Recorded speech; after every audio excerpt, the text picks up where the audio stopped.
Oh, my Lord. You do not know what. My God. My goodness. Hello, everybody. Hello. Hello, Amy. Hello, Brandon. Hi, Ravner. Welcome to tonight's show. Before we launch in, let's get the intro out of the way. I'm trying to be more consistent with our intro song. This is how we begin the show, so we're gonna do it. Jeff is gonna talk about the misfits right now. He's a nerd about this stuff, obsessed anyhow. Jeff never shuts his face, always needs to talk. Might be some weight if he went out for a walk. Do you think Danzig cares? He doesn't care. He's not into ranch.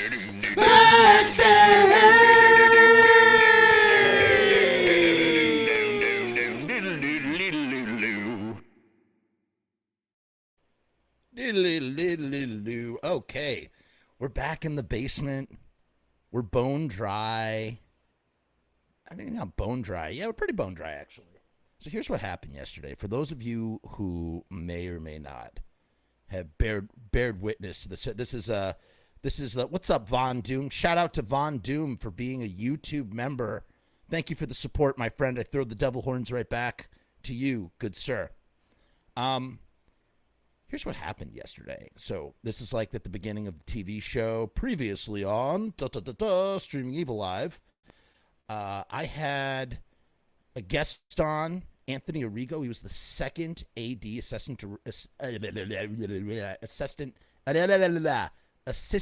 second assistant director, second AD on the film Death Rider in the House of Vampires.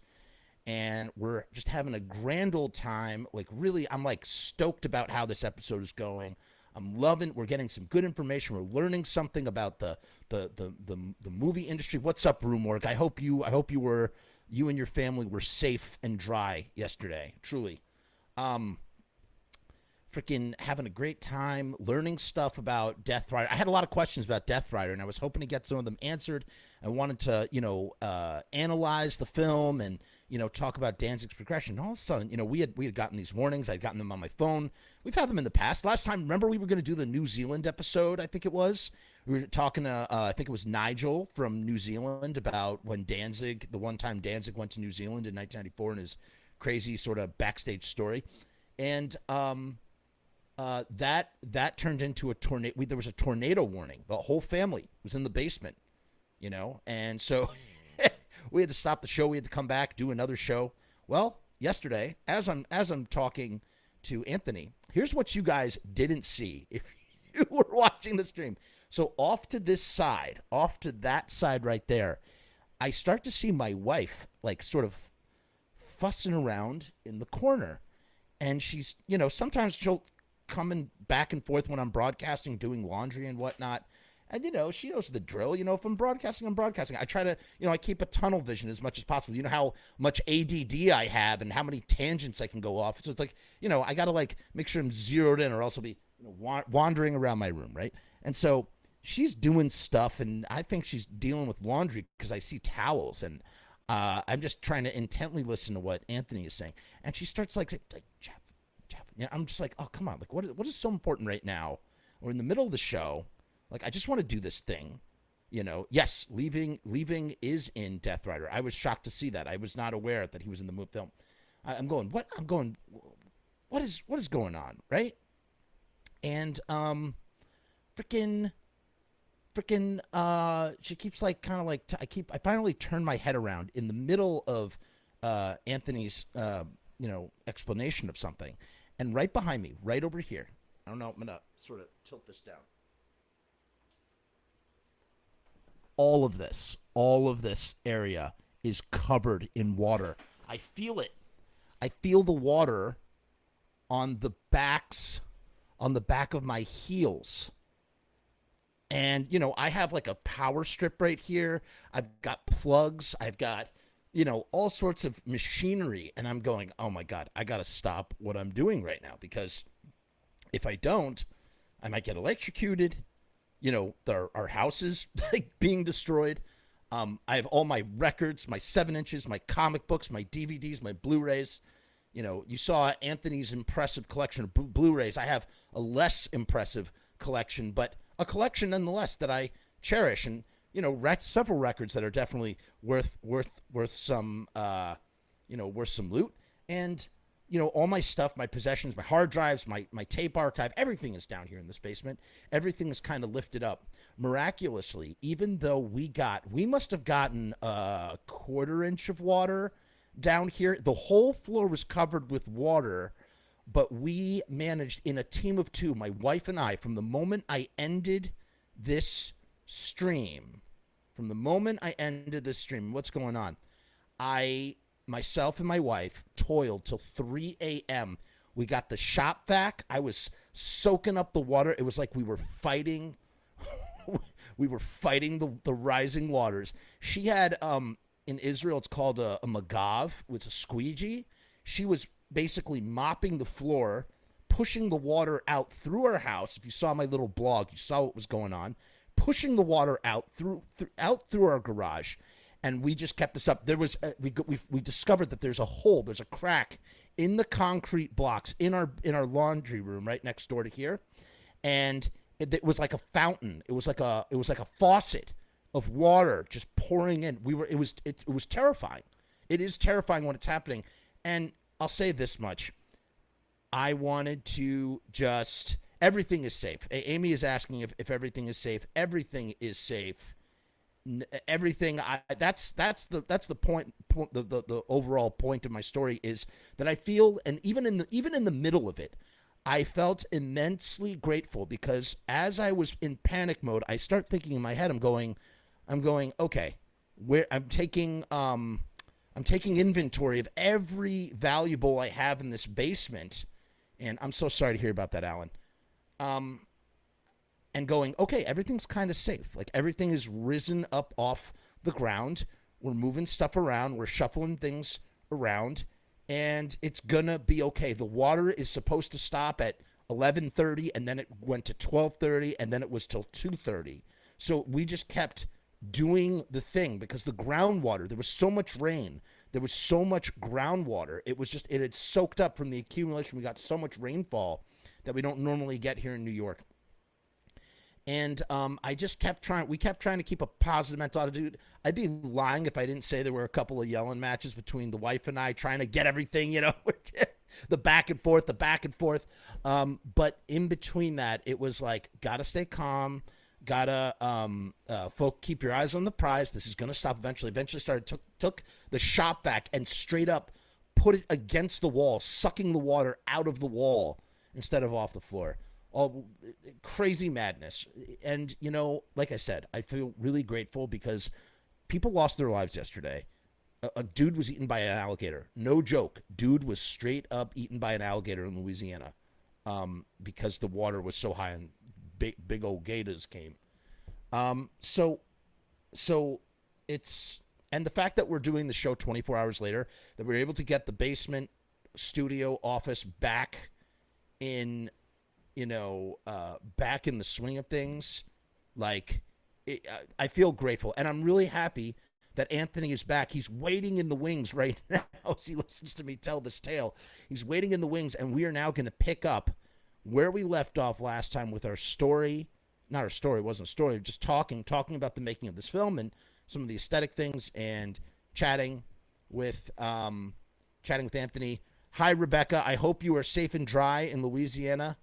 Amy, I'm sorry to hear that about your grandparents' house, and I'm glad I could give an explanation, Raphael. Without further ado, let's bring Anthony back in. Hey, Anthony.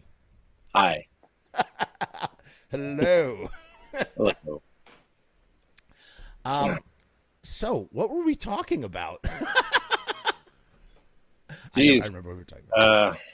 I can't remember, honestly.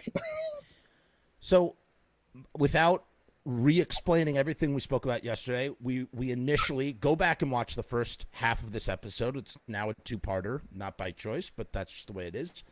We were talking, I was asking Anthony, because, again, as a filmmaker myself, As someone I've made a feature-length film myself, I know what goes into it, but at a micro-budget level, not at the level that Anthony works at a much bigger level than I. But I was sort of looking at, aesthetics and was curious, just had questions because I was like, oh, I wonder why that is. And I wonder why this choice is made. And he actually broke some stuff down that I didn't understand or didn't realize. So he was telling us about the vista shot, the big wide open shot at the beginning, which I thought might have been a special effect. And we were talking about how awesome the vampire special effects looked for the, the silver getting poured down a vampire's throat, which is fairly original. You don't really see that. I haven't seen that sort of death in a vampire movie yet. Right. So that was interesting. Well done. Yeah. I was pretty stoked about that. So one thing that I've noticed, let's take it from this, because we briefly spoke about Veronica, and this is what I've noticed with GD's foray into filmmaking. It's something that I've spoken about. It's a theme that we've continuously spoke about, not just on this show, but something that we just talk about on this channel, because a lot of what we talk about on this channel is, creative art making art, the artist's process, right? And right.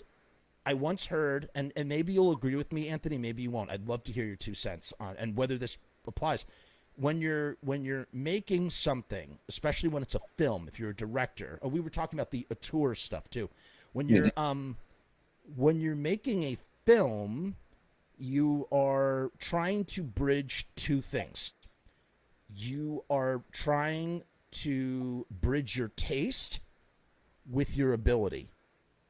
You have a taste. You might have a deep understanding and intimate knowledge of the films you like and the aesthetics that you like. And, a lot of filmmaking is really, taking cool stuff that's come before and trying to, put your own little spin on it. And then there comes down to the execution of that spin and what ends up coming out on the other end.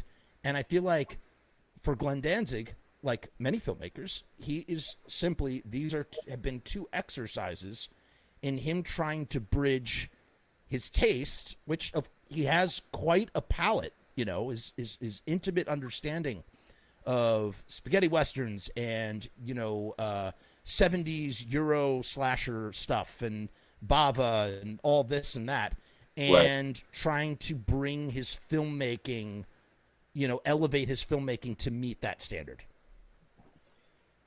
Yeah. I his influences I thought were pretty obvious in the film. A lot of Hammer horror played a big part in that. The Euro horror for sure. The spaghetti western stuff, and it's again, it was everything he wanted up there. So we were just there to make sure that he could see that vision through as best we could. So I think at that budgetary level, this he got what he wanted. For sure. I noticed that there's a lot of zoom in shots. There are these zoom in shots, and he did it in Veronica too. They seem to be sort of like, again, going back to that, like it's that 70s grindhouse style. Is that Glenn behind the camera, working the camera and racking focus himself on the subject? Yeah, we had actually shot with 3 cameras, so which is a luxury on a film at that budget level. Really, you usually have 2 at most. Right. Glenn operated 1 camera, and one of my friends is actually also the co-editor of the film. So I think they maybe mainly used Glenn's angles, but again, Glenn knew what he wanted to shoot. So the other 2 cameras were there for additional coverage, and you need something else to cut to, but most of it was what Glenn wanted to see. So yeah, those zooms and all of that, that's all him. That's really interesting. So you had 3 that's usually, you hear about that stuff for like sitcom TV work where you're sort of getting coverage from 3 different angles. Was that was Glenn Danzig's idea? He wanted to have 3 cameras covering everything? Yeah, I think I wasn't part of those original meetings, but as everything was put together how Glenn wanted it, I would imagine that Glenn wanted the 3 cameras.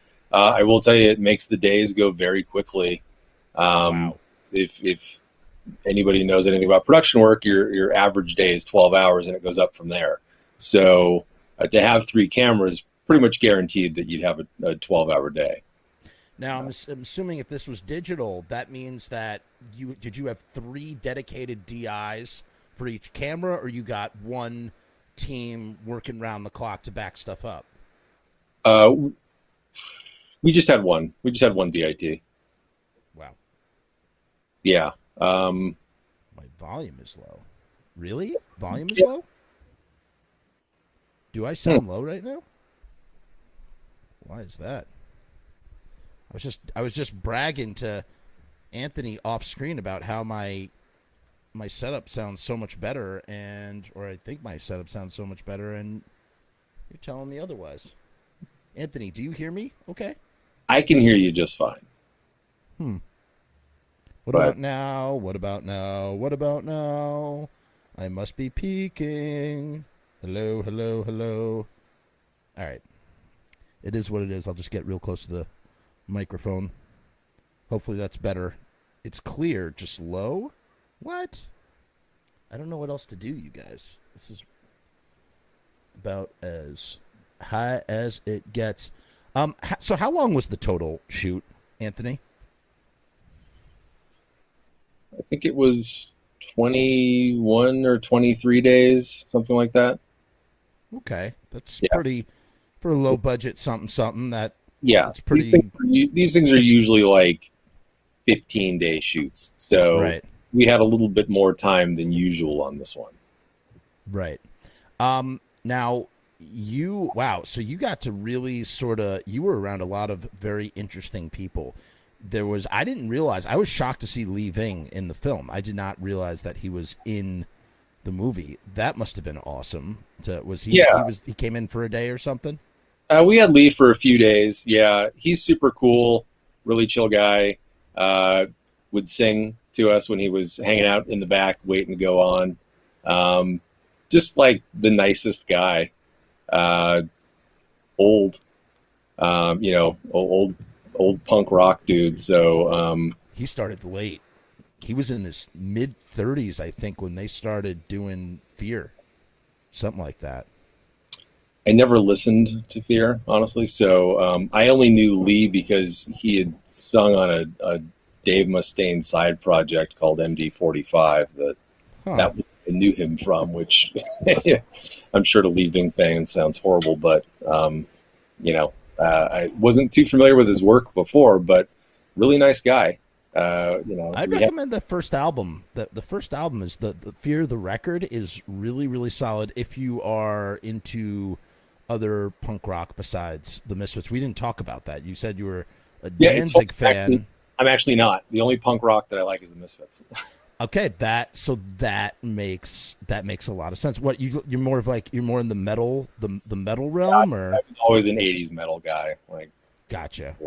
Yeah, gotcha. Okay, but I like the Misfits. Right, and it's funny. Just to sidestep for a brief moment, that it's funny how the Misfits always get the metal pass, right? Totally. Yeah. Why do you think that is? I love asking this question. If you had to, I don't mean to put you on the spot. If you had to guess, what is it about why did the Misfits get a metal pass? I don't know if it's because there's also some kind of link between metal and horror movies, and there's so much horror iconography and the lyrics in Misfits, and then obviously the aggression of the music, and it's the image, it's the artwork that Glenn used, it's that whole vibe that they put off. It feels, it's punk, but it feels like it would apply just as well to metal. And if you're also into horror, then it just seems like a natural fit for me. I think that's incredibly valid. I've heard so many different things, and every time someone answers that question, they always come at it from a new angle, and it's incredibly valid, you know. So that makes sense. I think that makes sense. Right. To get back to Death Rider, so here's the plot. Again, we said we were going to spoil this movie, so here's the plot, or at least some of it, and that's what I wanted to clarify with Anthony, because maybe I told you how you're immersed. We talked about being immersed in the dark theater and how it's almost like an out of body experience in terms of like you kind of like space out on what you're seeing. You're not like, you kind of get lost in the images, especially when like a shot holds on something for a long time. Right. And I was trying to grasp what the story was. I was trying to figure some of that stuff out. And I'm not sure if I had a full grasp, which is why I wanted to confirm with you maybe that you might know more, because you worked on the thing and saw the thing as well.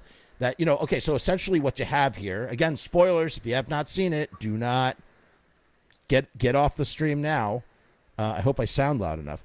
Basically, you got this guy, Death Rider. He's on a horse. It's a world full of vampires. They never explain why everybody's a vampire. I like that. Right? Yeah, I like ambiguity in my horror, so I thought it was a good idea. I mean, why do we don't need an explanation for why everybody is a vampire. They just are. Yeah, it doesn't matter.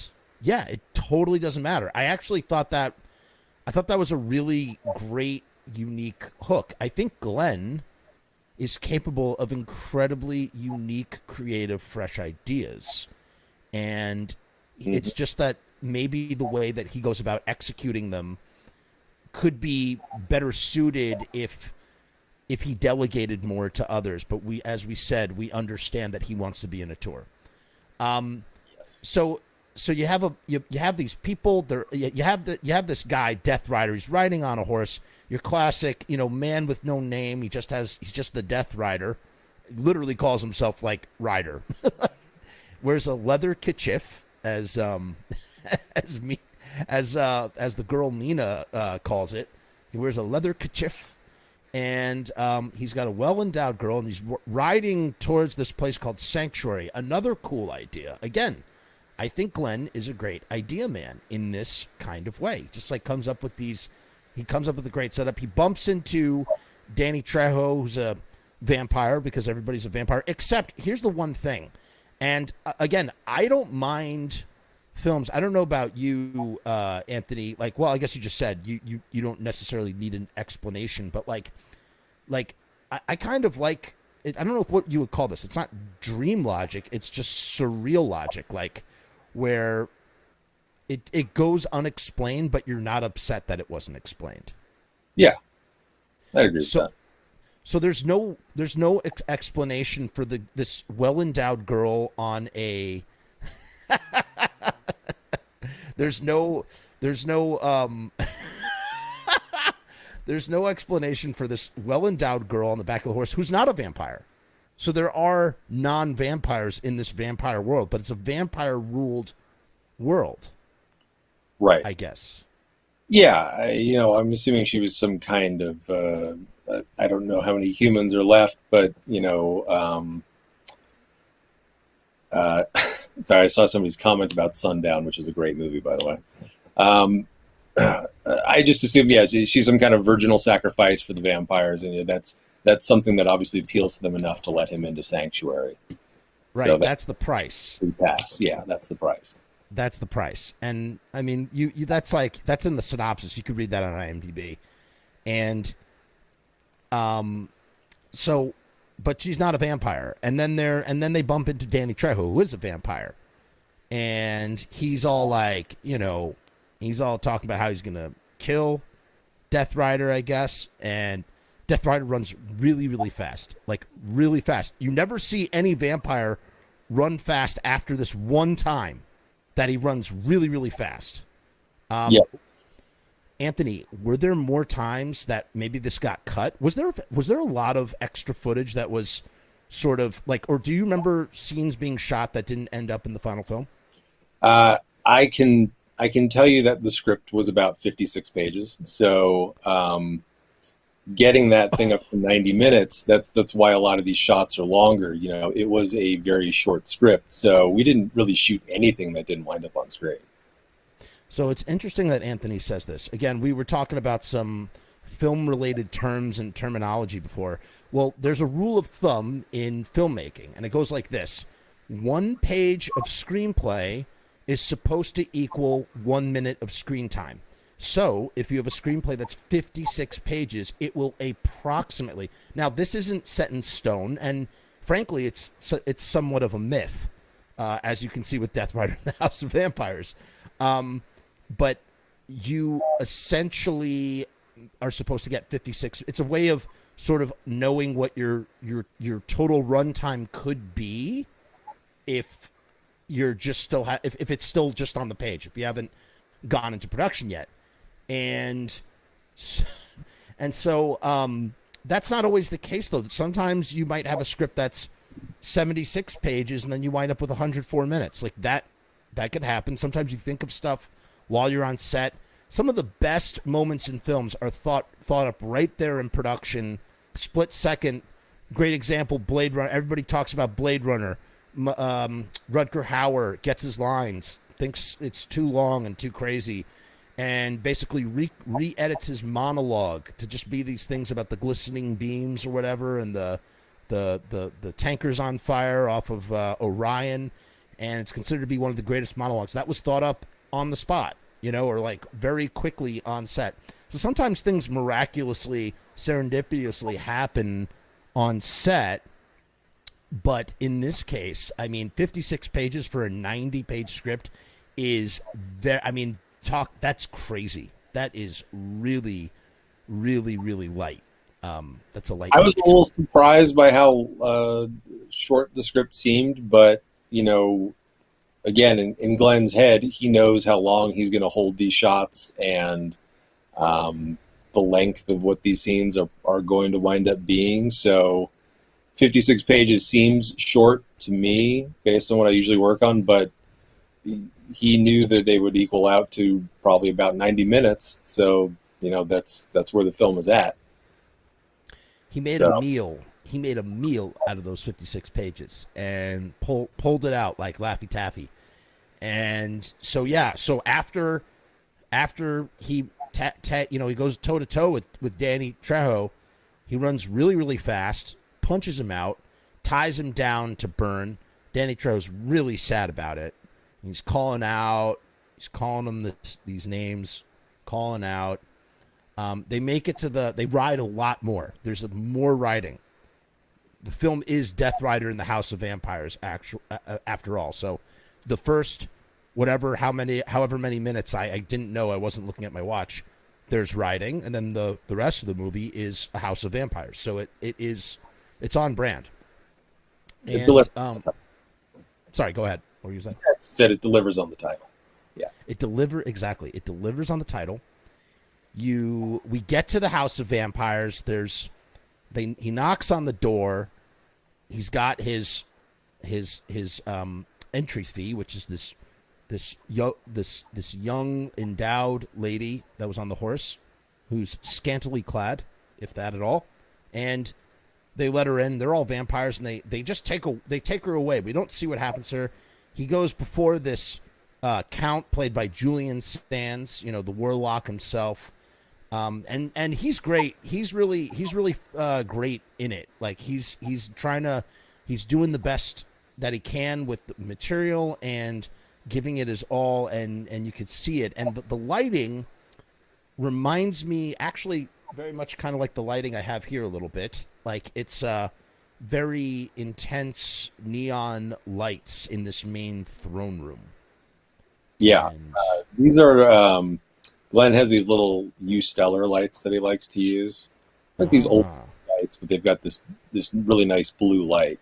So we use those in a lot of scenes. You can see those lights, and he would set those lights himself, obviously. So that's where you get that really nice blue hue. Those are his personal lights. Did he talk about taking photography or being going to photography school when he was on set? No. Yeah, so I mean, again, as we said, Glenn has a hand in every aspect of the production. He knows exactly what he wants. But this is, I think, Anthony actually said it really perfectly last time. This is a mentality that has gone all the way back to 1977, right? Like this is a mentality of DIY.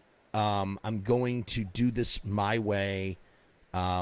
Whether it propels me or hinders me does not matter. I'm just going to, live or die by my own sword.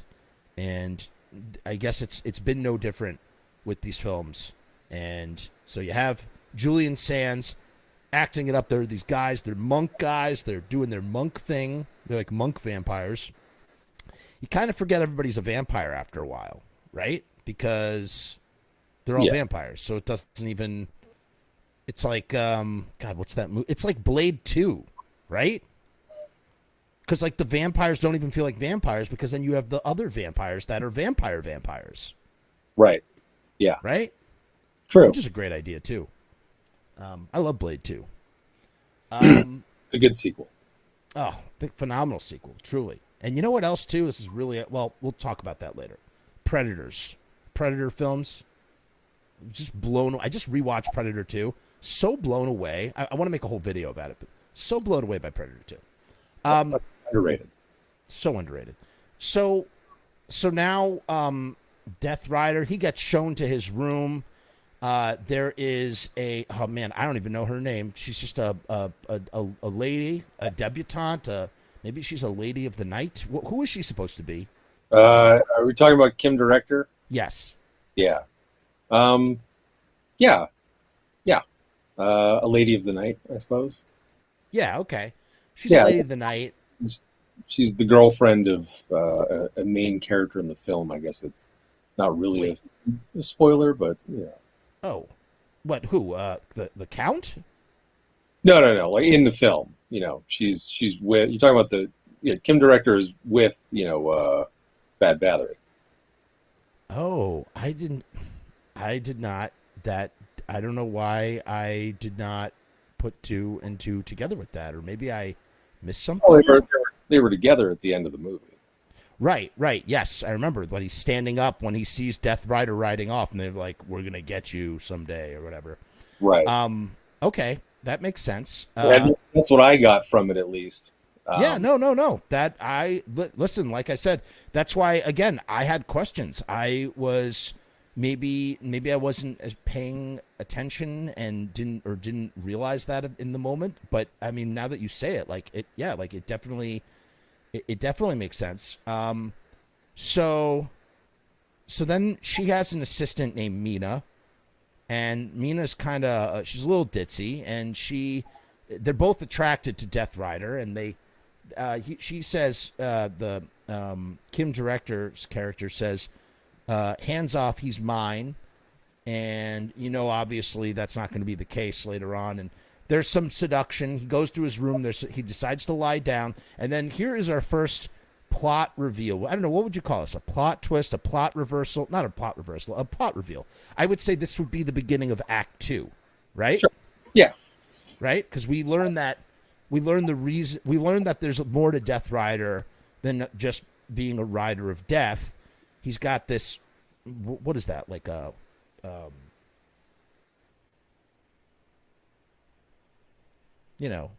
thing. He has a roll with he unrolls his leather like fruit roll up. It's like, it's like that leather kit unrolls, and there are tools inside, silver, stakes, stuff like that. He's gonna do something in this house of vampires. Right. So he goes out and mingles downstairs, and that's when we get to meet Eli Roth. And now Eli Roth, it's funny. Julian Sands, I don't know if Julian Sands was very aware of Glenn Danzig. I don't think Devon Sawa was really new. I read an interview with Devon Sawa where he was kind of seemed like he didn't know what he was in for in working with Glenn Danzig's film with Glenn Danzig's style of working, right? I'm sorry? He did not. No. Yeah. Not aware. Someone who seemed incredibly aware, it oozed it on screen, was Eli Roth. Oh, totally. Yeah. We had some conversations about his role in the film, and yeah, he was very much there to have a really good time with that role, and he did. He was pretty funny on set. He shows it, every ounce of it, on screen in his role. He's just oozing like charisma and having a great time. He knows exactly why he's there in terms of just being like, you know, I'm on a Glenn Danzig film. This is awesome. It's fucking Danzig, you know. Yeah. I'm going to have a great time. He got it. And then they pour some silver. They pour the silver down a guy's throat. For some reason, Eli Roth's character needs Devon Sawa's character to know that they torture vampires here and pour silver down the throat. So they do that. And then Glenn Danzig comes into the movie as Bad Bathory. Yeah. And this is the best part of the whole movie. Yes. And I'm not saying that because I'm a Glenn Danzig fan or that any of us that we all love Uncle Glenn the way that we love Uncle Glenn. This is the only way I could describe it. You see Glenn walk in, and suddenly you realize I'm in Glenn Danzig's world right now. This is Glenn Danzig's world. He's so stoked to be in his world. He's so stoked to show you his world. And he's so much so that he has this little smile in the corner of his face the whole fucking time that he's doing his stuff. As he, you know, I could tell he was maybe struggling just a little bit with the it must have not been easy with the fangs. Doing acting with the fangs is not hard to do your dialogue, right? Yeah. A little bit. Yeah, I'm sure tough. I haven't had to talk with any fangs in yet, but yeah, they could be a little challenging for the actors, but he definitely had a good time making this movie, I think mostly as it was, but you could tell his favorite days on set were the Bad Bathory days. Right. Now, this is when I saw that there were two cinematographers, so when he's on screen, then the other guy is shooting, right? I mean, that makes sense. He would. I mean, Glenn would still set up his shots in costume, and he'd get everything lined up where he wanted it. But we also had Peja was our other cinematographer, right, camera operator. I mean, it's I don't know what the official credit wound up being, but he was also there assisting when Glenn was working. So there was one other gentleman who was credited as a cinematographer along with Glenn, and it was the same thing with the editing. So that must have been Peja then for the cinematography. And now, were these days, you mentioned that the days were very economical in terms of time because you had 3 cameras rolling. Did the days take a little bit longer when Glenn was in front of the camera? Because it's got to be, I mean, to act in something that you're directing in with a crew has got to make everything go slower. Not really, actually. Wow. Because we had the 3 cameras and we had the luxury of a longer shooting schedule than would normally be afforded on something. You know, if this had been scheduled normally, somebody probably would have tried to do it in 12 days. So the fact that we had, over 20, 21 days to do this thing, we could afford the luxury of making sure that these scenes had time to breathe. So we really weren't in danger of, like going into crazy overtime ever. Really. Wow. Well, in any case, to get back to what we were talking about in terms of just like Glenn having a really good time in front of the camera, he just seems to be like a kid in a candy store, just like so happy to be doing this thing, to have this role. And I got to tell you, man, I say this from the bottom of my balls, true. Dude is actually a capable actor, and frankly, I think he should do more stuff in front of the camera. Like, he is, I could imagine a world where Glenn Danzig has like this character actor career, kind of like Henry Rollins. He is totally capable of that same sort of, coming in for, a scene or two, doing something really interesting and going out. So seeing him anchor this film but not like be center stage, because you imagine if he's doing everything else, well, obviously it should star him too, but no, he's like, Right. no, I'm just gonna be off to the side. I really like that. Yeah, I really enjoyed that. He picked, I think, the coolest role for himself too. Obviously. But yeah, I mean, he's been acting longer than he's been directing. I think, maybe not, but at least the same length of time. As far as he did music videos before, but he's been acting since back when, I think, what was Prophecy 2, his first role, maybe. Right. So, he's comfortable enough in front of the camera. I mean, I didn't see that episode of Portlandia that he was on, but I know he guested on that. So, oh, he's great. He can act. He was really great, actually, and that's another funny you bring that up in this in response or in relation to what we're talking about. Perfect example of like, I'm gonna come in for 3 minutes at the end of this TV show and just like light everything up, and then I'm out. And it's like, Right. He just did this thing really funny. It's great. I think you could see it on YouTube. You should totally check it out. It's Right. really it's great, man. It really is awesome. And I hope he does more stuff like that in the future. I hope it opens, now that he's, spending time on film sets, I hope it opens him up to other people's shit, and maybe he'll come and, do stuff. I did notice Fred from Portlandia was there, man. He was one of the vampires. Yeah, he was actually In the hallway, sucking on some blood. Yeah, from one of the Soska sisters. Yeah. Oh, that was them? I didn't realize that Yeah, was them. A lot of the cameos weren't exactly highlighted to the degree that you would necessarily recognize who they were, but the Soska sisters were in there. Fred was in the hallway. He had a really good time. We had Sean Waltman, X-Pac, for those 90s wrestling fans will remember him. I'm so sorry. I know nothing. It's fine. That was my lifeblood when I was younger. But Gotcha. Lee Ving, Danny Trejo, obviously. Yeah. So there were a lot of people who just popped in. I had heard at one point Slash might have even been coming in to do something, but he didn't really have time, or maybe he might have just been visiting. But Glenn had no issue getting a lot of his buddies to come down and guest for a day as a vampire. So I know Glenn is really big into wrestling. Did you ever have any conversations about wrestling with him? Were you able to talk up on that? We had other conversations about things, but nothing about wrestling really, because I haven't been into it for years. So that is not the kind of conversation I'd probably think to pick up necessarily. But I never really thought about it. He's been on some podcasts and talked passionately about wrestling, which again, like I said, I'm not like that in sports.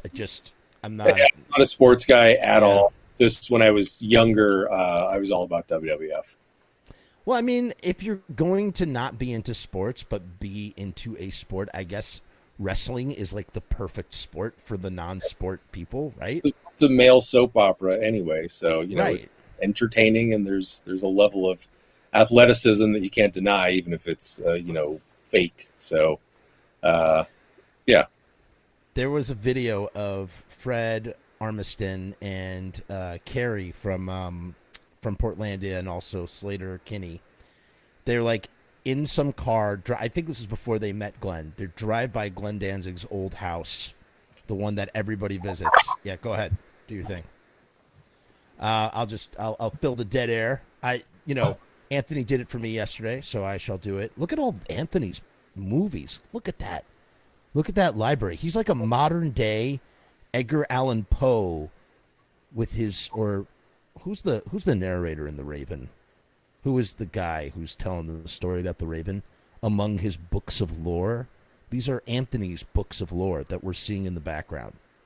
In any case, there's this video. I haven't been able to find this for years, but it's Fred and Carrie, and they're driving in a car. They drive by Glenn Danzig's old house, and like they're like just shouting out the titles of Misfit songs. Like they're not even singing the Misfit songs. They're just excitedly shouting out the titles of said songs. I thought it was really, really, really, really funny. But yeah, so, you know, as we were talking about, Glenn just seems really natural in front of the camera. I really enjoyed watching him act, and I love that he wasn't center stage. I think it was great that he was sort of just off to the side and, you know, come in and bolster the movie when it was supposed to happen, you know? I'll wait for Anthony to come back to ask this because I don't know. Oh, there he is. There he is. So we see you cool? Yeah. Nature calls. So. Gotcha. We were admiring all your. I mean, I didn't really see how vast your library was until you stood up and really. Oh my God! It's just. That's the room. All over the place. That's the room though. That's the room. Pretty much the room, yeah. That's the room. Yeah. Like, hey, does Anthony have a room? Oh, yeah, he's got a room. That's the room. It's the man cave, yeah. Yeah. I totally relate. Yeah, you get it. So then what happened? So Glenn, Bad Bathory, he drinks.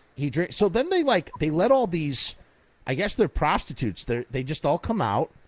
Mm-hmm.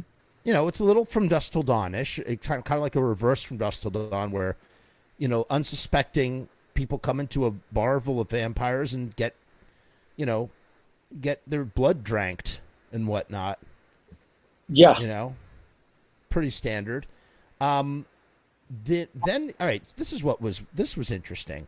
So I noticed, now, if you're on a movie set, you see generally anybody who's BG, background, you're doing background acting, you're not supposed to talk. You need to control the sound. So if two people are having a dialogue scene in a crowded room, like at a party or a bar or something, everybody in the background needs to look like they are speaking as well. But they're not actually saying anything. They say something like, sometimes they list fruits, watermelon, cherry, pickle, or watermelon, banana, strawberry, because it sounds like you're saying something without saying anything at all.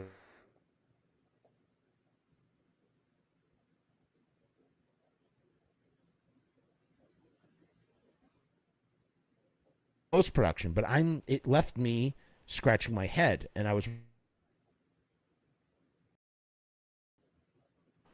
where you have people just in the background. They're not talking, but it's quiet.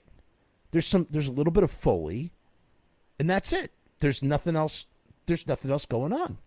And I wasn't sure if that was like there was something behind that, or maybe something I wasn't picking up on. Anthony? I think the only thing I could probably say is that I would imagine Glenn also oversaw all the sound design. I don't believe we captured any of that background stuff live on set. So everybody was just, miming and mouthing and all that, like usual. So I don't know where they got the background sounds from. It's all part of post. It was very surreal. It was like a surrealist kind of element to it. Like it added like this nightmare scenario quality to it, you know? Yeah, it was different. It was very different. It was different. So, yeah, unexpected, but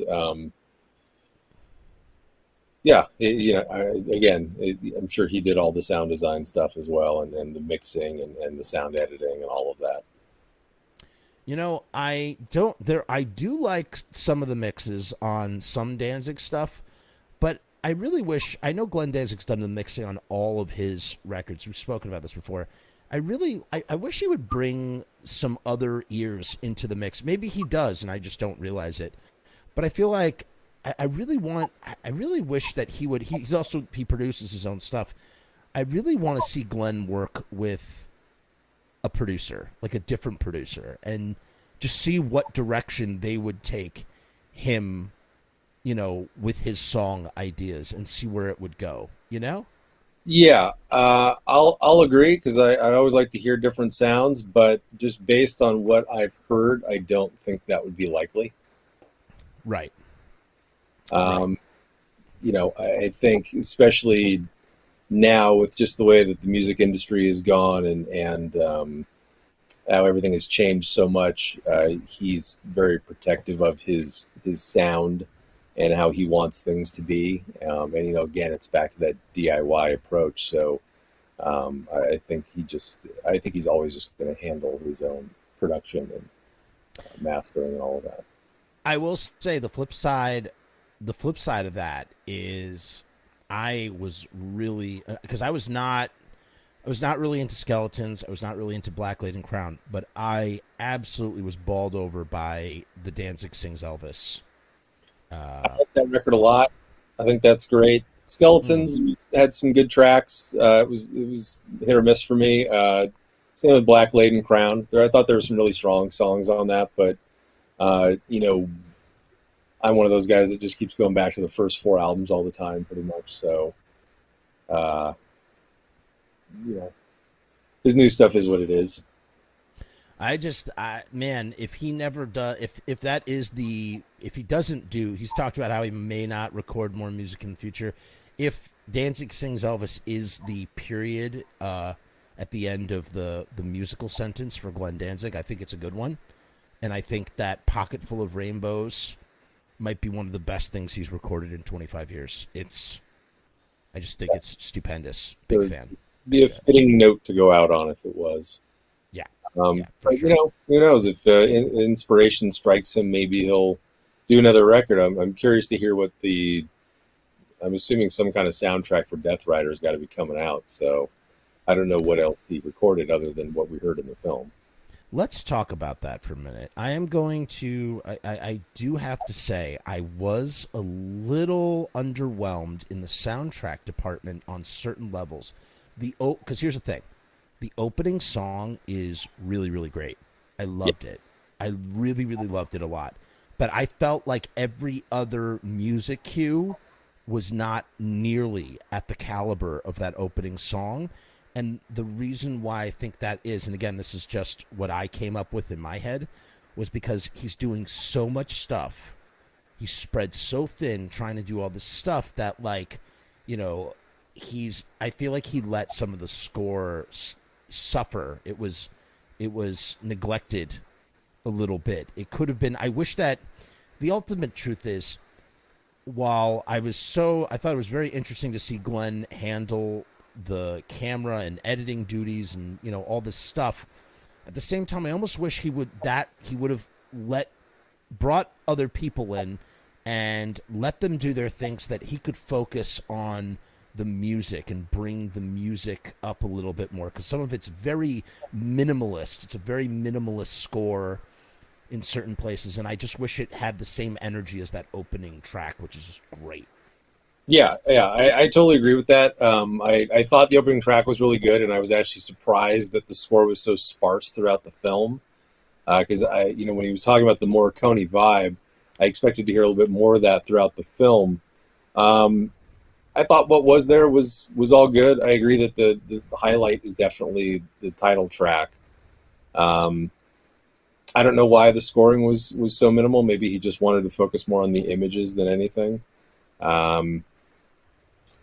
I couldn't really say, but there was an opportunity, I think, to bring a little bit more in there in some scenes, just to punch up some of the action. And speaking of punching up the action, eventually there is a shootout, because of course you can't have a vampire bar, without some silver bullet shootout. So everybody's, shooting their guns. And you know what else too was interesting choice? Again, we're living in a world with no rules we're living in a world of rules that are only Danzig's rules, and only Danzig understands them. And one of those rules is that his vampires drink rot gut whiskey when they're not drinking blood, which I was like, is this bloody whiskey? Is this like, why? Like, how are they drinking? Why are they drinking whiskey? But you know what? Glenn Danzig's vampires drink rot gut whiskey, and that's just the way it is. You know? Yes, they do. That's right. They have a shootout. Death Rider eventually, you know, the Count, he doesn't trust Death Rider, and Eli Roth doesn't trust him, and Bad Bathory doesn't trust him, and they go to the Count. They're like, we don't trust this guy. Like, we should do, you know, we gotta do something with him. And then on the flip side of that, Mina has an affair with Death Rider, and Kim Director's super pissed about it, so they burn her at the stake. Kinda, you know, they burn her to a crisp. And you said that was green screen and whatnot, and composited and such. And then here's where I was really confused. I was trying to figure out, so why was Death Rider getting his revenge on this House of Vampires? Because they had his sister, who's played by Kansas Bowling. For those who don't know, she's like a up and coming actress. She's in Quentin Tarantino's film Once Upon a Time in Hollywood. And she directed a movie for Troma called The B.C. Butcher when she was 17. And she's just like she's on the rise. But why? Why, Anthony? Why was he so pissed that his sister was there? I really don't know how to answer that question. I think maybe they turned his sister. Or they were using her for something. I don't really know. I can't expand upon that too much. Wait, so they turned. So that means that. So she was a human at one point. She got turned, but Death Rider was always a vampire. Like, this is where I was trying to. This is where I got really confused. Maybe I need to watch the movie again when it comes out. I could not figure this out. You know? Yeah, I don't know, and I don't know if it was made clear in the film exactly. I assumed that maybe Count had her there for I don't know if she was one of the prostitutes working there, or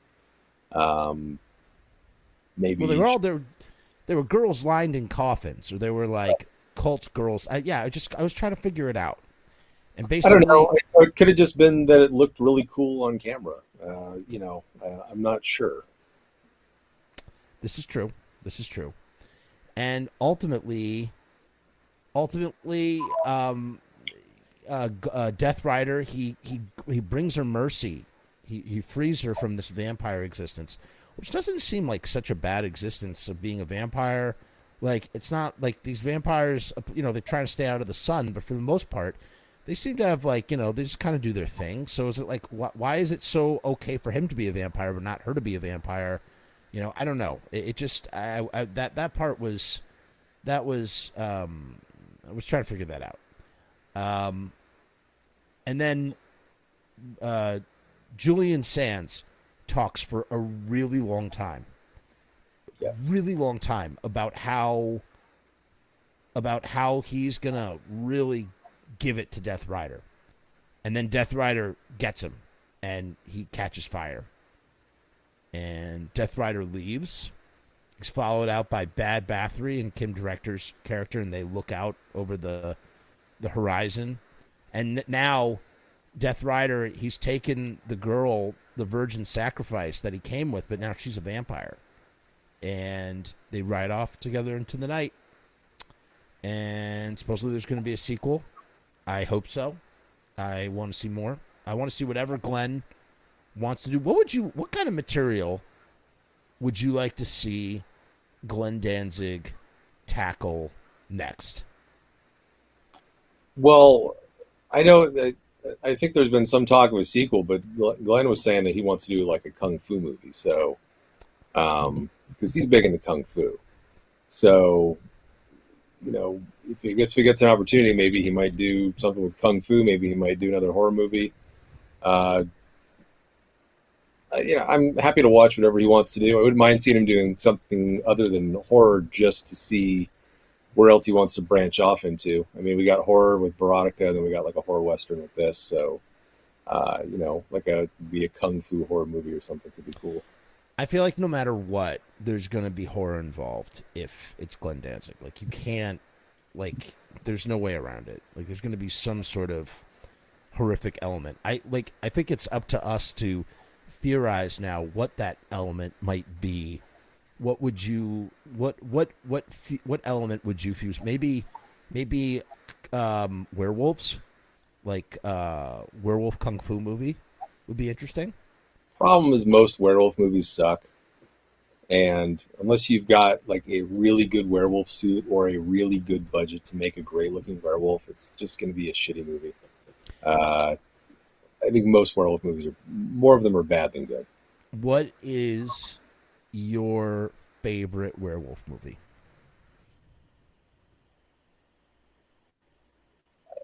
I feel like I need to say American Werewolf in London. Just because it's one of the best looking werewolves, I think, even though it moves kind of wonky, it looks great. I like The Howling. I'm a big fan of Bad Moon, underrated movie.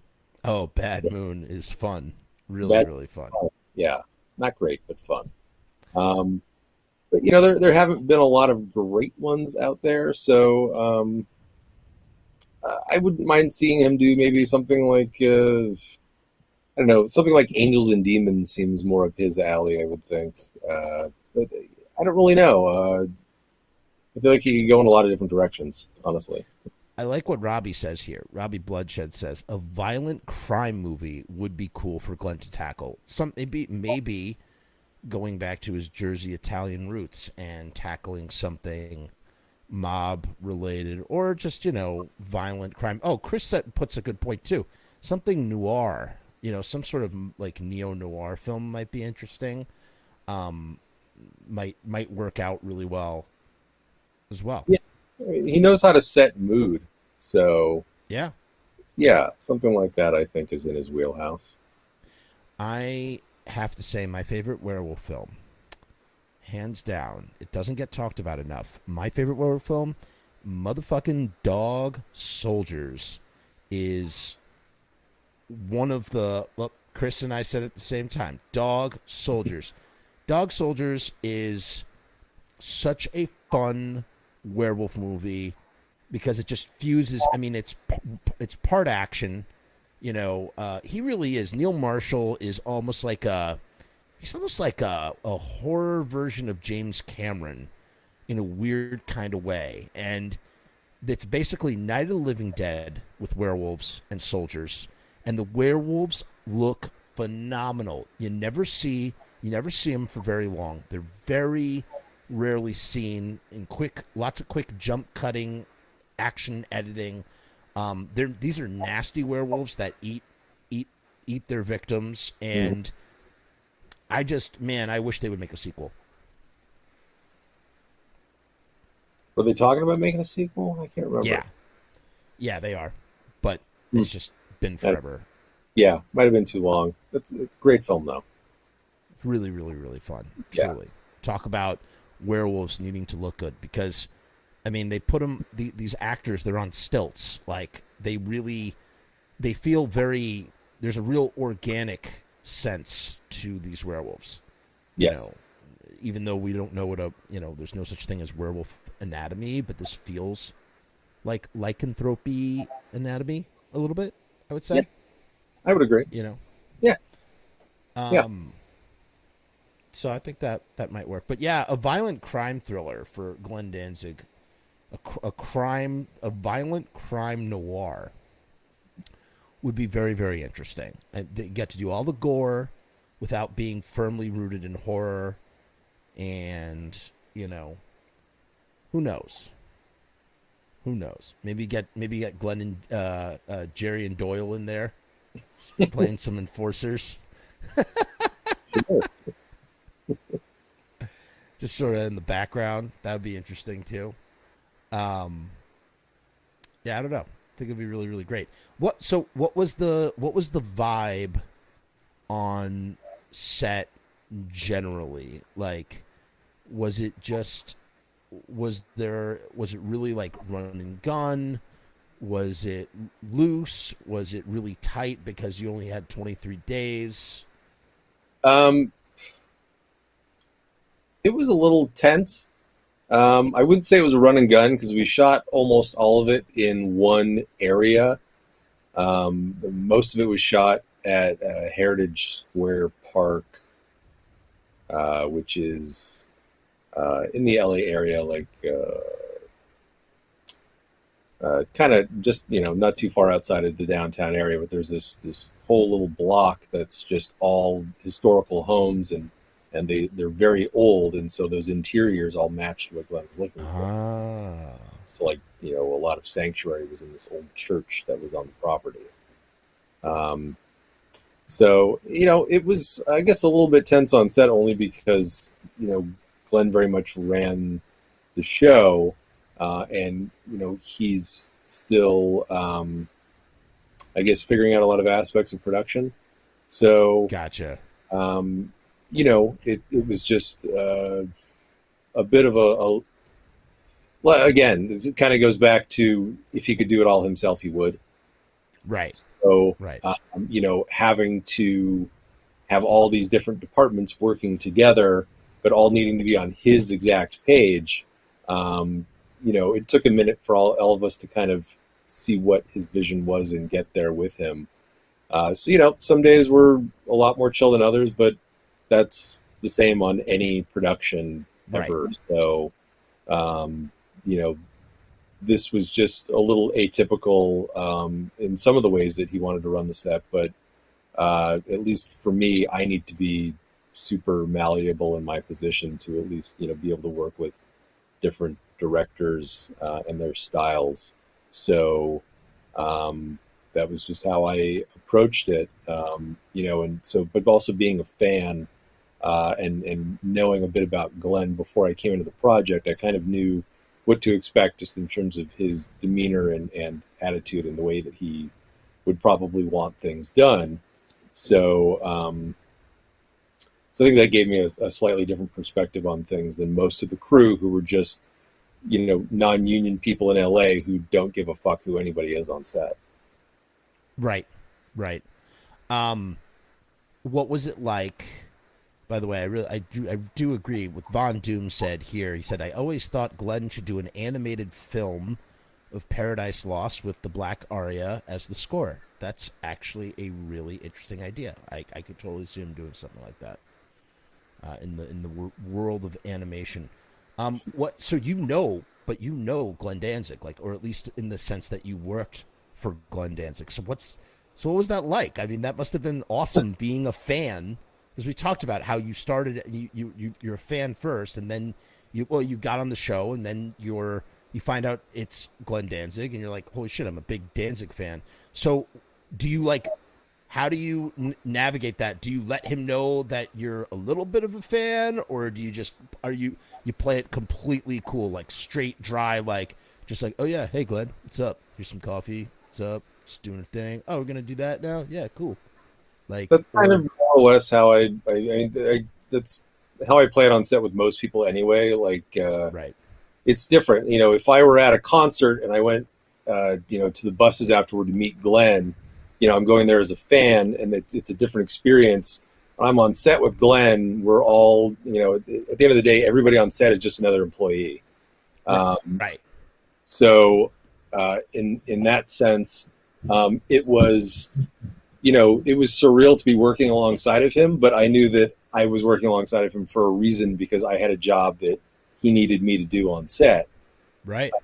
So, I think I'd let him know at one point that I was a big fan of his work, just because I think Glenn appreciates that, and nobody else on set really, I don't think, was a fan of his at all. Oh, interesting. Yeah, a couple of people were, and definitely he was working with some people that were friends of his.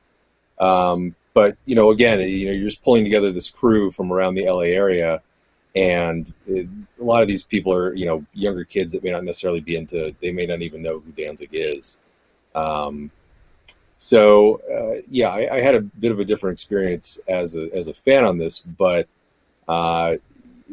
each day was a challenge in figuring out, whether it was scheduling of days or scenes or actors, whatever it is. So, I'm just working alongside of him every day, trying to figure out what's going to be the best course for his movie. But I think he appreciated the fact that I was a fan. I mean, I think he's definitely. It's funny because he seems like he wouldn't be a guy who's so approachable and receptive to fans, maybe necessarily, but I was just at the Death Rider premiere a couple of weeks ago, and he stayed down in front for every single person who wanted to get something signed before he left. So he definitely appreciates the fans, and I think that helped me out a bit on set. I mean, time and time again, you hear just about how he really does show up for his fans in this facet, very solicitous to his fans. How does that come out, though? Is it like, do you just matter-of-factly, you're like, oh, yeah, Glenn, like, I'm not doing an impression of you. I'm just like, Yeah. I'm matter-of-factly just be like, hey, Glenn, yeah, like, I'm a fan of yours. Or is it like you're talking by the friggin', hostess cakes at Crafty, and you're just like, Duncan. Yeah, and then you just something casually comes up, and then you reference something that he would allow him to pick up and know that his shit, or I think I just kind of mentioned it casually one day after we'd probably been figuring out some shit on set or something, and I was appreciative of the fact that I was doing my job correctly, and then I just kind of offhandedly told him that I was a fan, just more to let him know that I was a fan of his work, and I understood what he was doing, and I'm on his wavelength. He doesn't think I'm just another asshole on set that doesn't know what he's doing, and maybe doesn't see what his vision is necessarily. So do horror films, because again, we talked about having taste and ability and bridging the two. And I know that some film directors use their taste as almost a vocabulary, a reference point. Oh, I want to do something like this from this movie, like this, that kind of thing. Were horror films discussed a lot? Excuse me, it's a seltzer. Were horror films discussed a lot on the set in that kind of way, or just in general, or I don't know. Was there a lot of horror talk? Some, yeah. We definitely discussed some of the Hammer horror and spaghetti western influences a bit, but honestly, I spent so many of these days, really, I worked more on this show than most of my other shows. So I wasn't always on set because as a second AD, my job is actually a lot of the time it's offset. So call sheets and getting actors ready and making sure that everything's ready for the next day. And, when I have all that stuff settled down, then I'm on set, watching what's happening and supporting the first AD and doing all of that. But, I kept myself so busy that I didn't have a whole lot of conversation with him about horror movies necessarily. That must be very interesting too, when you're bringing people to set, when you're bringing talent, actors, whatever, to set, and does small talk evolve out of that, or is it a very quiet, clinical process of, hello, knock, knock, knock, Mr. So-and-so or Mrs. So-and-so, it's your call time, or it's time for you to come to set, or is it more... It depends on the actors, honestly. Some of them are more quiet when they're walking a set than others. I generally tend to be more quiet and just, I don't want to say professional because it's not like you can't talk to these people, but it's just, I'm usually just very cut and dry when I'm on set. It's usually just kind of business that I'm focused on. That's a good way to be. Getting the day done. That being said, lots of small talk with Eli and Julian Sands and Devin, and everybody was super cool. So after all this time, and when you're going through if you're working on these productions, you're kind of going through the ringer with all these people. So it's a shared experience of, joy and trauma. So you tend to bond with all these people to a degree that, you've got this thing together that you're all just sort of getting through. It's like I said, they're long days. Right. So there's a lot that goes into it. But Devin everybody, Sawa's, man. Oh no, I'm sorry, I cut you off. Go ahead. I'm saying everybody was in pretty good spirits for the most part, though, when I was dealing with them. Devin Sawa, man, he's done a lot of great films, a lot of great genre work. Truly. And he's been doing a lot of really good stuff lately.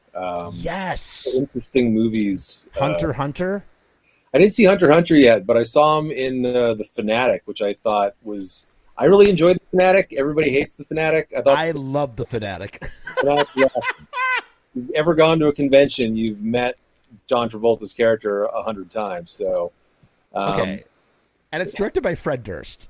Okay, that's number one. Yeah, other than the one unironic use of Limp Bizkit in a scene, you wouldn't really know that it was directed by Fred Durst. I don't think. Yeah. You are correct about that. That's not like it didn't scream Fred Durst, except for what you're referring to, and. You know. Although I did hear that John Travolta recut that film himself, so that might also have something to do with it. What? I did not know that. Yeah, I heard that. John Travolta is a really interesting actor in the same way, he is cut from a similar cloth as Nicolas Cage.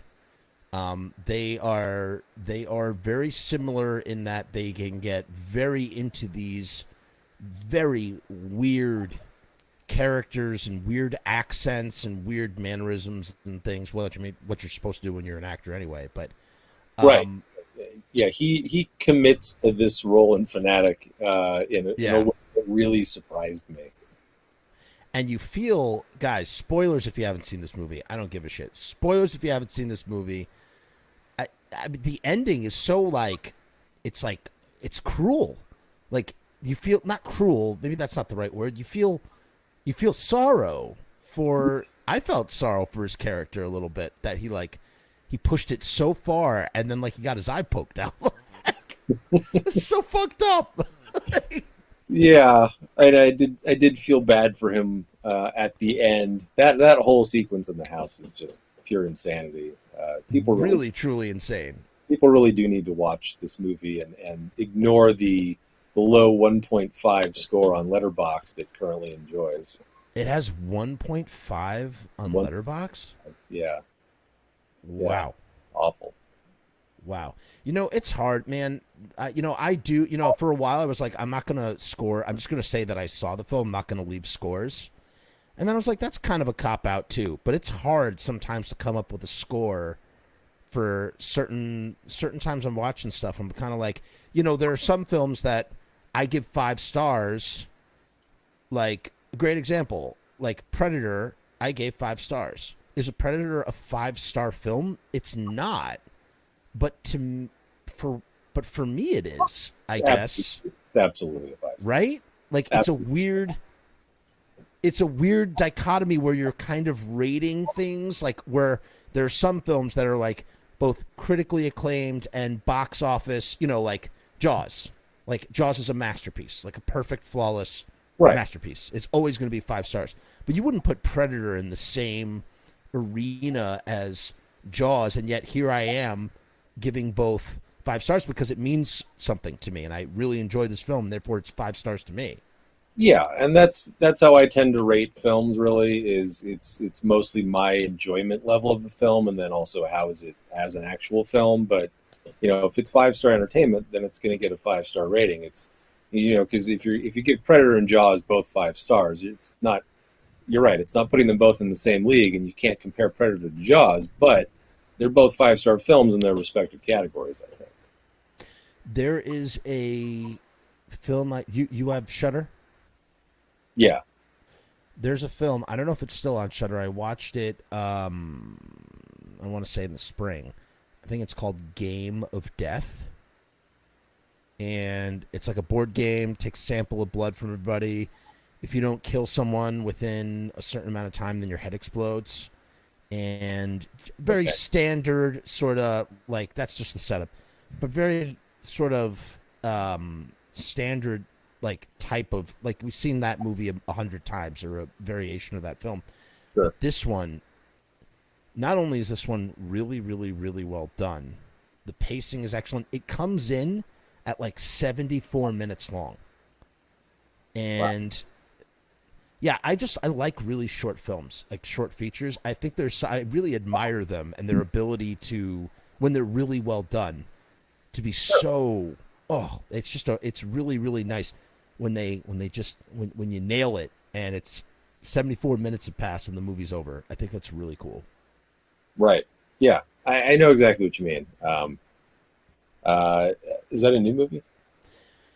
I think it came out in 2018, 20. I'll send you the IMDb for it. You should definitely watch it. I think, actually there's a great search engine if you want to stream stuff legally, not illegally, legally.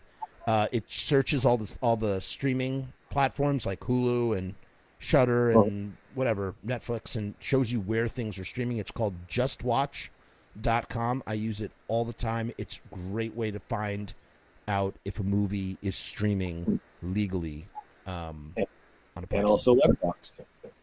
Letterboxd too. Letterboxd is another great. I so much stuff that I find on Letterboxd. Let me ask you this: are you ever in a situation where you're so set on a rating, but then you see someone else that you respect and follow on Letterboxd, and they have a way different rating than you, and it makes you question your judgment and affect how you perceive the film? Maybe occasionally it has a little bit of an influence. I think it would be impossible not to, but I only follow people I know on Letterboxd.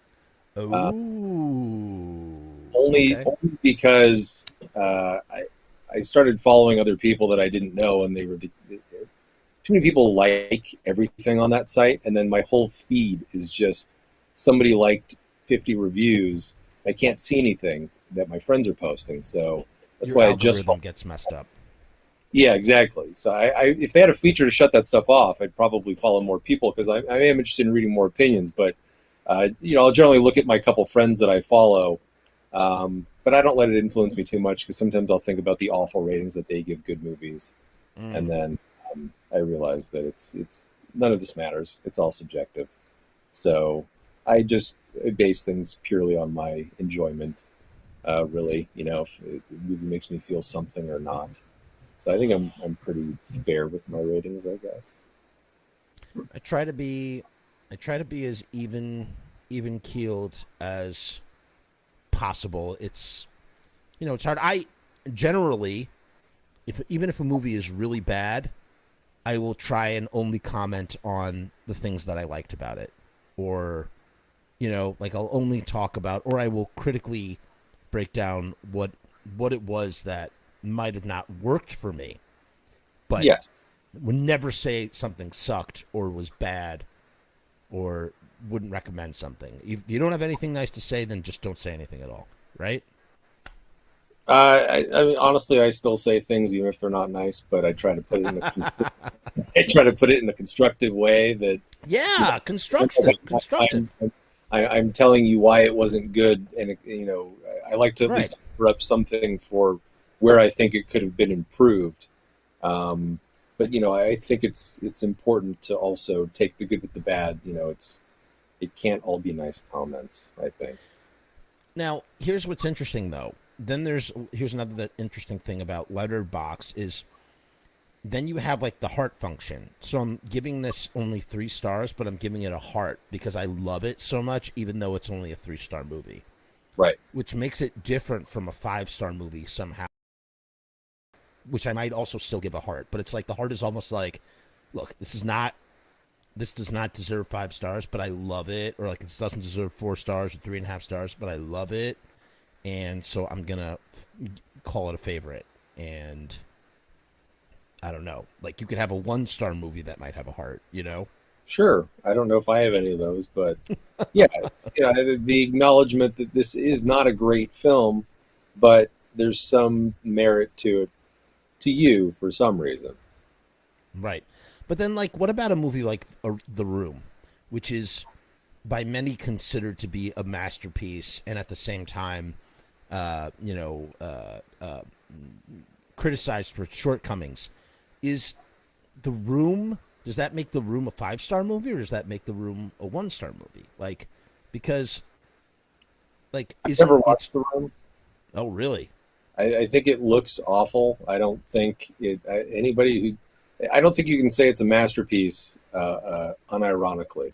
So this is like people who laud Troll 2 so much. A movie that's terrible is not good because it's so terrible. You can appreciate the fact that it's awful, but it doesn't turn around to being good suddenly. It's a horribly made film is a horribly made film. You know, I actually really kind of agree with that. You know, like I do. Like it's like, yeah, like you have to acknowledge the film's greatness for the right reasons. You can't just acknowledge. You can't just call it great because it's so bad that it's good. That doesn't make it a good movie. But you can still acknowledge that it's got humor, or that there is humor in this film. It's even though it's unintentional. Sure, that makes it great. Yeah. I mean, you have to remember like 850 movies come out a year or something, and so many of them are just forgettable crap that nobody's even going to watch. So if something really bad gets some notoriety, you can say that it's a 1-star movie and it's probably a terrible film, but maybe it's worth watching because it's so bad that it provides entertainment on another level. But you can't say that it's a masterpiece for that reason. I don't think that really holds weight. Battlefield Earth. Never watched it. I will say this about Nicolas Cage is one of my favorite actors of all time. I truly believe that there's no such thing as a bad Nicolas Cage performance. I only think there are bad directions of Nicolas Cage. Like, you have to know how to direct Nicolas Cage in order to get what you want out of Nicolas Cage, in so much that he is like tofu and he's going to taste like whatever you season him with. But I agree. Yeah, so I'll watch anything with Nicolas Cage in it, because I don't think there's no such thing as a bad Cage performance. It's just about like what kind of Cage you are going to get. And I'm not even talking about like Rage Cage. I'm talking about like, that's the least interesting Cage, honestly. I mean, that's the most cliche Cage, and that was like that was really popular in 2017 when Mandy came out. But there's so many other far more interesting Cages, because he's really trying to do so much in acting. Like, a great Cage is, I don't know, have you seen Bad Lieutenant, Port Authority in New Orleans? Yeah, great film. Great film. And what he's doing in that film, like halfway through the film, he just decides he's going to talk like Humphrey Bogart. And it's so, I don't know why, it's so brilliant, dude. It just adds so much to the performance. And he has these moments of true mania. And again, not Rage Cage moments, like just these moments where he works himself into a frenzy, and everything that he's putting on the screen, it's so authentic. Like, it's so genuine and makes it great, you know? Have you seen Pig? Have not seen Pig yet. I cannot wait to see Pig. Phenomenal. You dug it? Phenomenal. Yeah. Yeah. Probably some of the best work he's done in years. So I'm not sure what my number is on Letterboxd. Actually, I could tell you. I'm on a quest to see every single Nicolas Cage film ever made. Even all the direct-to-video ones. I watch every single Cage performance. I've seen a lot of them. And I think he's made 100. Here, let's check right now. I'll tell you how many movies he's made. I'm going to find out.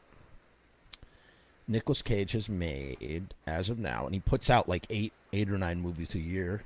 Oh, yeah. Acts in them. Whoa, what? That's way lower number than I thought. It says right here that there is Wait, why is it not giving me my percentage? Oh, it's because I'm not logged in. Of course. Let's log in real quick. If you're not on Letterboxd, you should really check it out. That is how I met Anthony. If you did not watch the first episode of this, I wrote him a comment and he gave me his email. And now we've had a long conversation. Okay, so he's only made 115 movies according to Letterboxd. I've seen 47% of them. I've seen 55 out of 115 Nicolas Cage films. And thank you. I'm in no rush, though. Like, I'm in no rush. I'm taking my sweet time. I watched them all. I watched Weatherman. I watched Family Man. I watched Matchstick Men. I watched Trapped in Paradise. Great film. Freaking It Could Happen to You. Peggy Sue Got Married. Valley Girl. The list goes on and on and on. Do you know that Nicolas Cage has only starred in 3 sequels out of 115 films? Pretty impressive. Yeah, that's a really good ratio, actually. I mean, the amount of original performances that he puts out into the world every year, I mean, he should be heralded for the genius that he is, truly, in my opinion. Yeah. I mean, he's an Academy Award winner. You can't take that away from him. That's true. So, I guess that and means something. He's a Coppola, and he doesn't even bank on that name. Like, you think that this dude doesn't go into Hollywood being like, "Hey, my uncle directed The Godfather." No, instead he takes the name of his favorite comic book character, sets out on his own. Not a handsome guy by Hollywood standards at all. Kind of goofy looking, little doofy looking, and just completely carves out a niche for himself. Becomes this big action star in the 90s, you know, rivaling Schwarzenegger and all these muscle heads, and he's just like a guy. Yeah. You know? Well, he did use the Coppola name briefly in the beginning. Did he? Yeah, he's credited as Nicholas Coppola in Fast Times. Okay, but I mean, he's got like a bit part. He didn't rise based on that name. No, he did not. People don't know the name Nicholas Coppola. They know Nicolas Cage.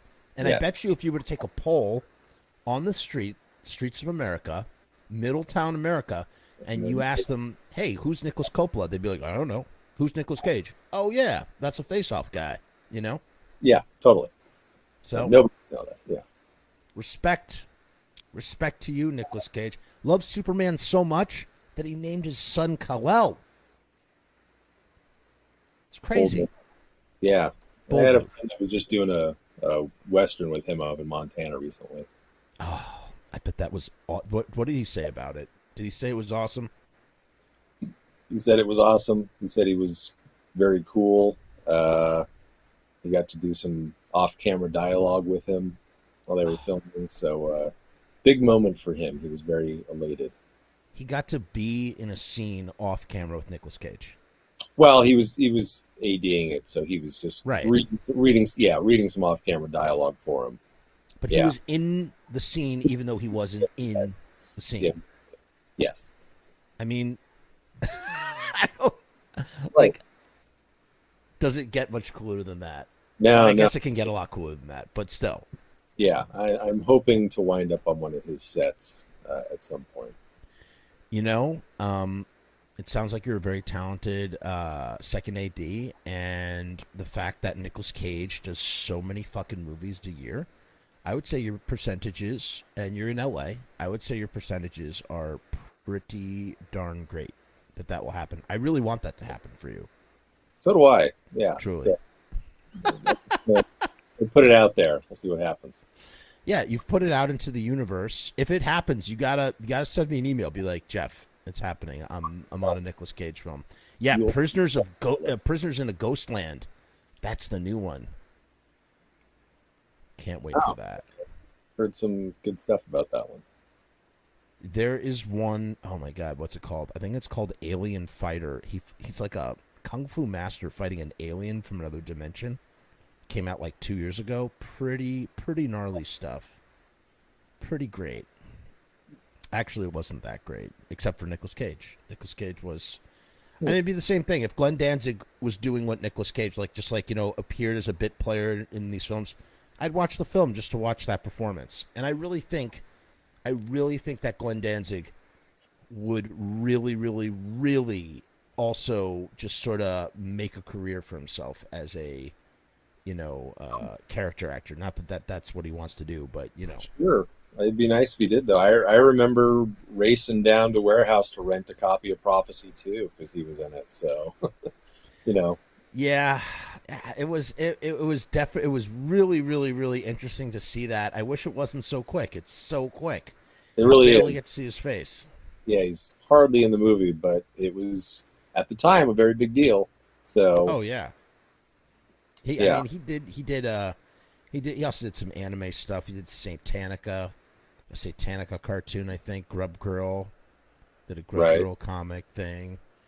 So it's pretty much fucking Glenn Danzig. Let's see if we have any comments before we wind things down here. Anything interesting? Yes, we talked about that. We were talking about werewolves. We were talking about this and that. Are you making your own stuff at all? Like, do you write and direct? Do you make shorts, or you got like a feature stashed away somewhere that you're trying to put together, or you're just reveling in the life of? No, I enjoy just working in the industry. It's I second AD. I work in the production side too, coordinating. So I honestly keep busy enough with that I'm usually not working on my own stuff too much. Maybe at some point, but that keeps me busy enough right now. Is there is there a destination that you have in mind? Like, do you want to get? Are you trying to? Is there a position somewhere, as you said, like within the cog of the machine, or a cog? Is there a certain cog in the machine that you see in the future that you'd like to have your name on, but don't quite yet? I've definitely got vague ambitions in the industry, but I kind of fell into this industry as a fluke. I just kind of got into doing it because I didn't really see a career in the film industry freelancing as something that made sense, because I was used to working, and I had a normal office job for years, and I was just used to structure and a steady paycheck and all of that. And I didn't really understand how my friends who freelanced worked and made money regularly. So once I got into doing this, I've just kind of been going with the flow, really, and I've enjoyed where it's taken me so far. So we'll see where the ultimate destination could wind up being. Right now, I'm just kind of enjoying swimming around in the non-union waters and second ADing fun projects and working on random stuff that people call me up for. And if I get tired of that, then I'll probably look into something more specific. But I'm just kind of enjoying the ride right now. Let's close this out with something that I've asked my guests on occasion. I'm going to ask you your top 10. Sorry, not top 10, top 5. So crazy. Top 10? It's like a whole episode. I want your top 5 Misfits, Sam Hain, and Danzig songs. Oof. Okay. Now, let me preface that. Let me preface that real quick by saying it doesn't have to be of all time. It could just be whatever is, whatever you're into at the moment. Like, it doesn't have to be a be all end all sort of situation. That's up to you. Right. Although I think I've been listening to all of this material for so long that they probably are my all-time favorites, I guess, at this point. These Misfits, I feel like you always got to have skulls in there. I Turned Into Martian's always been one of my top tracks. I really like Some Kind of Hate. Great song. Great song. Jeez. Static Age came to mind.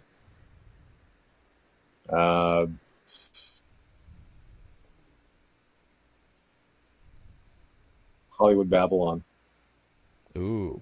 This is what just poured into my head. Honestly, I love every Misfits track, and I love all the, like I like all the different mixes. Like I'm a big fan of the Devil's Whorehouse mix on the Misfits 2 compilation. So, have you ever listened to the Plan 9 version of Devil's Whorehouse?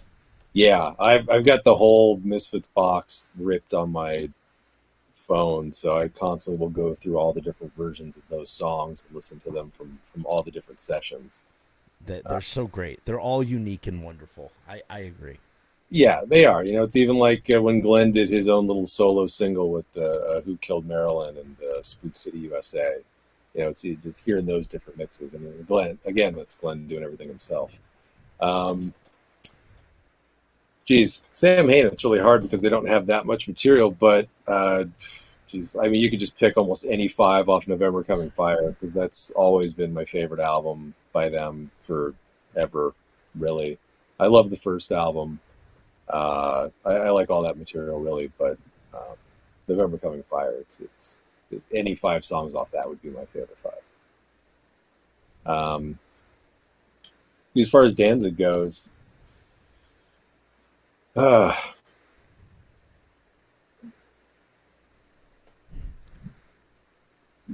feel like I got to go Twist a Cane. Okay. For one, I mean that's the track right there that kicks it off. I've always been a big fan of Sistinus. Oh, love that song. I think it's some of Glenn's best singing. Agreed. Until You Call in the Dark, great track. Big fan of Danzig 4. I feel like that's kind of underrated among those 4 albums. It really is. Long Way Back from Hell, great track. And let's end it with something a little aggressive. A big fan of It's Coming Down on Thrall. All right. Yeah, I'm happy with those picks. Those are all solid picks. I mean, anything from November Coming Fire. You really cannot go wrong with this album. It's stupendous in every single sense of the word. I want to thank Anthony so much for taking his time 2 nights in a row. Double header. We delve deep into Death Rider, as deep as you can go, and talked about movies and Nicolas Cage, and it was really fun. I want to give a quick shout out to Pete Roloff, I hope I didn't butcher your name, who sent a tip last week on a Wednesday, and it didn't get highlighted for some reason. And so I just wanted to give him a quick shout out, a tip of my hat, and a thank you for his support. I also like to thank the Patreon members. I'm going to do that real quick. We have Jason Horton, Dagger Love, Nullified Voices, William Rodriguez, Alan Salata, Below Is You, Appetite, Nikki, Crazy White Boy, Mike, Adam Harmless, Ratty, John Voice of Doom, Rue Morgue, Honolulu Babylon, and of course Kevin Von Spirit, aka Kevin 45. Kevin's out in LA right now. He's working on a documentary for Haunted Garage. Can't wait to see what he is cooking up. So happy for him and his crew, and I hope it is a great success. And a quick shout out again to Von Doom. He's on here somewhere. He has a YouTube membership. Please make sure to check all this stuff out, the Patreon, all that stuff. The links down below.